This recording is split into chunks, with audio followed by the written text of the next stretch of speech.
Tester one with photo booth, which I've never used before. So, hey, this is Jeff.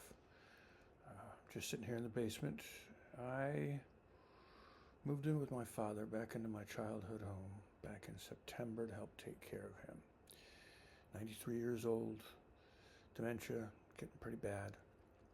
And so, because of my situation, it was a combination of things. I've been out of work for over a year.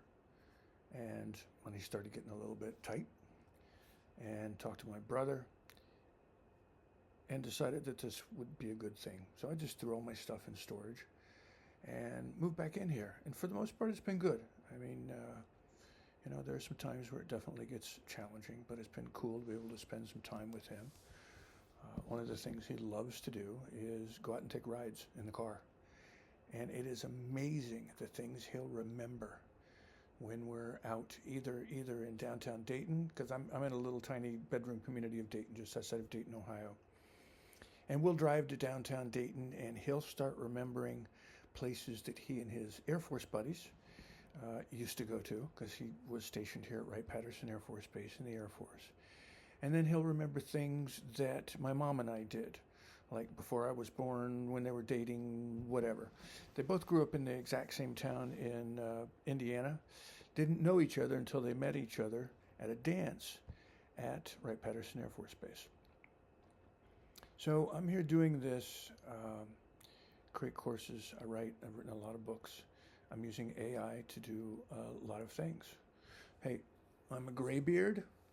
I've been in tech for a long time, so the AI thing was pretty much a slam dunk for me. It really was a no-brainer for me to get into that.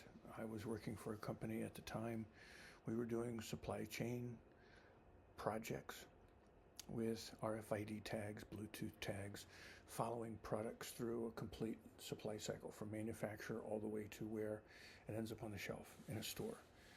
And somebody mentioned ChatGPT one day, and we got into it and started going. So I am using it. I use it. I teach it. I am a coach for it.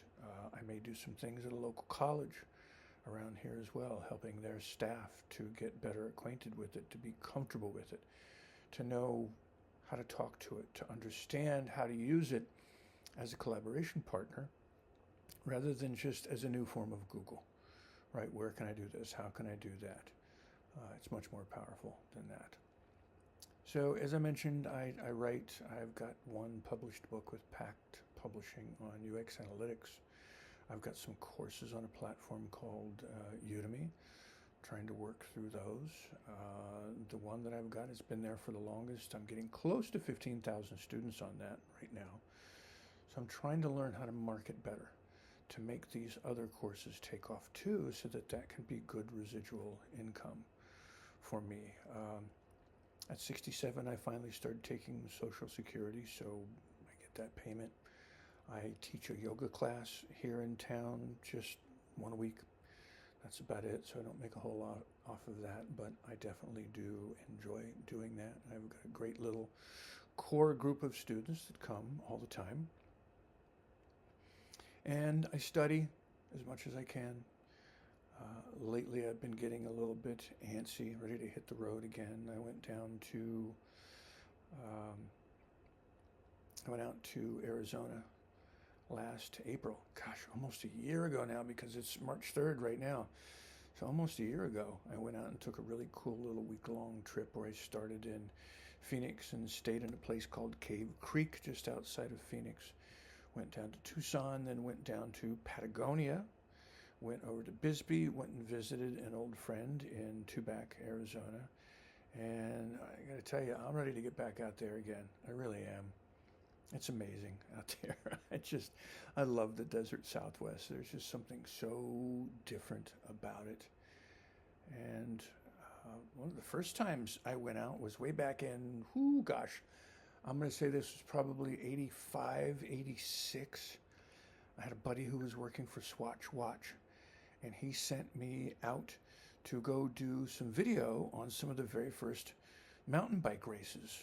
And it was pretty cool. I've been back a lot of times for work and for pleasure, several different times, to both Arizona and New Mexico. So I'm ready for a trip out there again. I've started a YouTube channel called Chasing Honest Light, which is where I will chronicle some of my adventures. And I've even started writing a book. And yes, I'm using AI to help me write this book and to get my ideas straight. And it's almost like this. It's a story about me, essentially.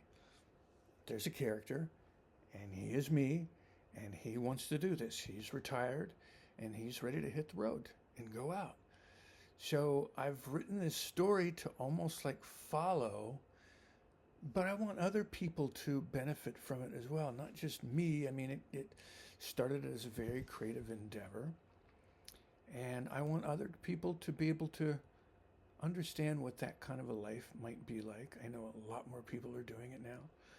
A lot more people my age, both divorced folks like me. I've got two grown sons. One will be 34 next week, and the other one is 31, and they're off doing their own things. And at some point, I'll be able to get off and do my own thing as well. So yeah, I'm kind of getting antsy. I think I want a little trip out there too, but I'm going to start camping again. Growing up as a kid, we camped a lot. I mean, I can still remember walking out of the back door of this house. We moved into this house that I'm in right now in 1966.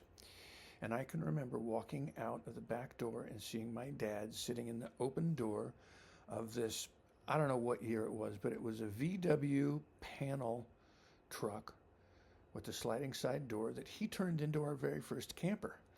He built bunk beds, and we would actually go out and camp in this.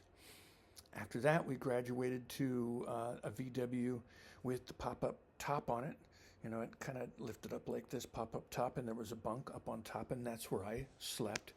So it had a sink, and it had a lot of other stuff in it, and it was really cool to get out and do that. From there, we graduated to a pull-behind pop-out camper. So the flat ones that you'll see on the road every once in a while, and then that top pops up, and things come out on two ends, which is where the bunk beds are. So we did a lot of camping growing up, and I haven't had a chance to do a lot of it much lately after that. I always had my boys outside. We were always outside doing something as they grew up, out walking, out hiking. I learned how to rollerblade and then taught those two guys how to rollerblade, and we had a blast out doing that when they were just little. And I've helped lead and I've led leadership weekends for young men as well. 8 to 18 is what we did it. And they would have stations that they would move around to out in the woods, and they would have to pass, I use that term loosely, but they had to go through a leadership station that would teach them one part of alpha leadership, which is something that a large group of us in the Washington, D.C. area did. So I'm ready to get back out and start doing some camping again. And Chasing Honest Light is the YouTube channel that I will do that for. So I'm in the midst of trying to figure out how I want to do it. I have a Mazda CX-50 Turbo, which is built to do kind of sort of off-road stuff. I have had it a little bit off-road a couple of times. I mean, I can't do like what you would do in a Jeep or a Toyota truck or, you know, a big Chevy truck or something like that. I've thought about rooftop tents. I'm not going to do that. I've thought about teardrop trailer pull-behinds. I don't really want to spend that money right now. So I think I'm just going to go with the tent. I think I'm going to get a decent tent. I'm going to put a roof rack on top, and I am going to get an awning, a pull-out awning that I can pull up because I want to have something overhead. I'll get a table, I'll get a cook stove, I'll get some stuff because I really want to get back out in the wilderness and spend some time out in the woods camping. So around here I've got John Bryan. There's some places in Indiana I know I can go to. I can head down into Kentucky, and Hocking Hills State Park here in Ohio is quite amazing. If you've never been to Hocking Hills and you're anywhere around this area, you definitely want to get out to Hocking Hills. There's so much of it, it's unbelievable. It's a gigantic canyon in the mountains out there. I guess this is the, oh gosh, I didn't stop to think of what mountains those are. Are those the Blue Ridge, or maybe they're part of the Appalachian? They're part of the Appalachian Mountains. That's what they are. So I've got a lot of really cool spots around here that I can get out to, and I definitely want to do that. Um, Another part of what I'm doing is teaching folks my age, and I'm a Jen Jones baby boomer. I had no idea what that was until about, I don't know, 6 months ago.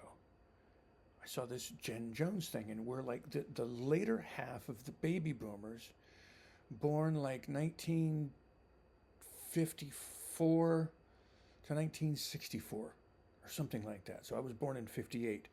So I'm a Jen Jones baby boomer. And because I've spent all this time in business, because I've traveled all around the world teaching companies how to do business better, how to use data, people, systems, and processes better, which is what I've been doing for the last 25 years.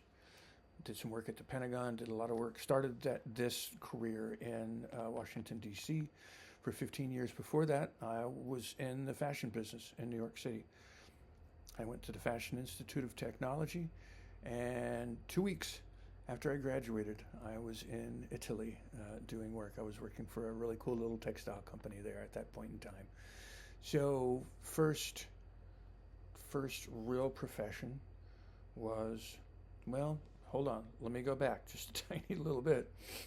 I was a clerk typist at Wright-Patterson Air Force Base for 3 years before I did this. I wanted to get out of here. I live in a tiny little town, and as a Sagittarius, this tiny little town just could not hold me then. It can't hold me now either, but that's a story for a different day. So I went to New York City and studied fashion design, worked in that, met a beautiful lady, got married, had 2 kids, and life just started throwing me all these curveballs. Couldn't stay married. She told me, all I want you to do is be a good father to your sons. I don't want you to be my husband anymore. I have had 40 different addresses. 40 different addresses. In New York City alone, that was probably about 15 of them. So life for me has been up and down, up and down, up and down. It's been like a roller coaster. I know a lot of people who get a job, stay at that job their entire life, retire from that job, and that's it, and they've got a nice retirement. A lot of my buddies around here worked at Wright-Pat. Some of them went to college, some of them didn't, but they went to Wright-Pat, worked at Wright-Pat, got a good retirement. I've got no retirement. I've got a little bit of money in the bank, and that's about it. So that's why I am chasing Honest Light. I'm trying to find things to do that I really enjoy, that I can make money off of. The coaching I love, because I've coached companies and people, as I said before, all around the world for the last 20, 25 years. I've done that. But I seem to be the poster child for getting a job with a company who's getting ready to be bought. 5 different times now.